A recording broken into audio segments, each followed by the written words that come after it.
Today I'm going to be showing you a little preview on how I made Endo 01, since we're pretty close to 1,000 subscribers. So you're probably wondering why I made Endo 01.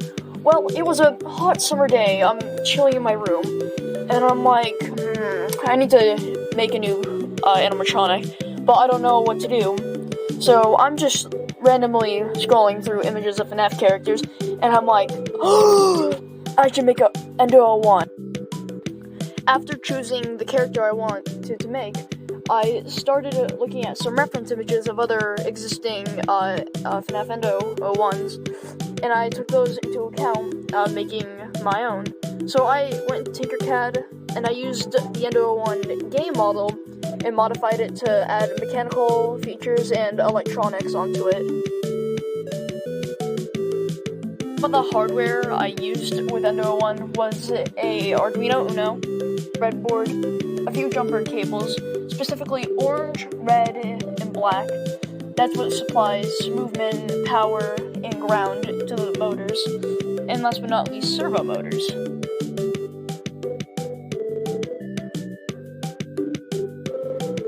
After I printed all the pieces for Endo 01, I started assembling it, and after over 2 whole days of work, I finally had it finished, and it was all ready for me to put into Bot Tango and animate. But there was one flaw I had with it. It was the neck. I was having issues with moving, so I had to stop that feature and remove it. So, about after a week later, with my Endo 01 all finished, I'm like, that's not enough. I wanted to do something bigger. I wanted to make something even crazier than it was before. So, I'm like, let's give him a full body. After about almost like an hour in Tinkercad, I finally got his entire body all modeled.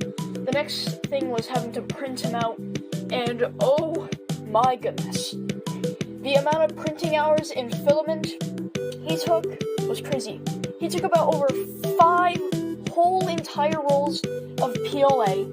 That is just, like, crazy.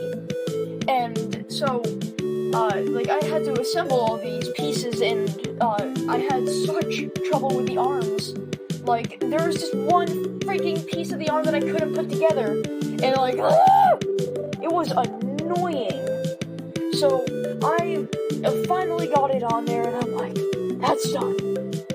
And then after spending the rest of the summer finishing him up, I go to try out the arms, and it turns out, oh no, they're too heavy.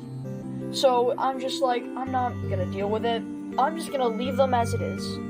But after hooking it up to Bot Tango, some animating, and some trial and error, he was finally finished.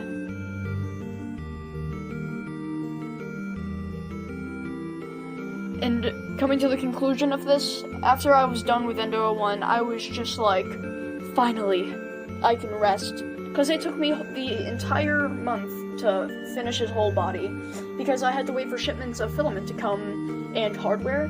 So that's why it was also another delay with making stuff. And as I'm sitting there, I really took into account a lot of things about building a bigger body animatronic. I learned how time consuming it is. It took a whole 3 days to print a leg on my printer, and that's just crazy. So after learning stuff about building full body animatronics, there might be something coming in the future. So yeah, thank you for watching, everybody. Have an awesome day, and goodbye.